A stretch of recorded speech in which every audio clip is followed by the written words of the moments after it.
Vai ti faire paga da Carlo Felice. Expression niçoise qui peut se traduire de bien des manières. Tout jeune, ma mère me le disait déjà.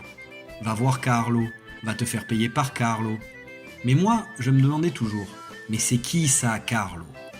Et puis un jour, alors que j'allais à la plage avec mon père, nous passons par le port et il me montre une statue en me disant « Eh bien mon fils, c'est lui le fameux Carlo.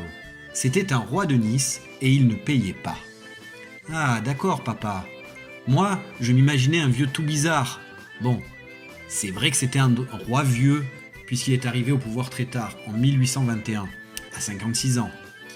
Et mon père de rajouter « Et tu vois la statue, si elle a les doigts de la main coupés, c'est parce que les Niçois, ils en avaient assez de ne pas être payés. » Bon, alors ça, c'est un grand, mais alors très grand raccourci de l'histoire, parce qu'en fait, un Savoie paye toujours ses dettes.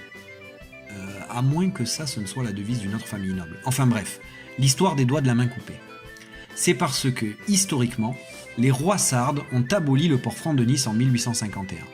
Et pour manifester leur colère, les Niçois s'en sont pris à la statue de Carlo Felice.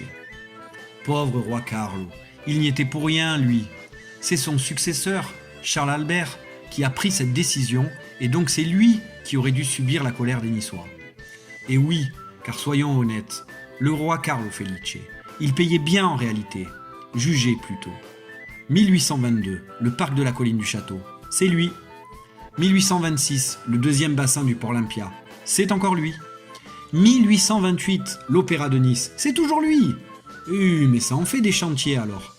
Et d'ailleurs, les Niçois l'aimaient tellement qu'ils lui offrirent lors de sa venue à Nice une statue, la seule d'un roi de la maison de Savoie, et la colonne des serruriers avec ses initiales en lettres d'or qui étaient sur le Cours-Saleia. Alors aujourd'hui, sachez tous que dans Vai ti faire paga da Carlo Felice, le roi Carlo, il payait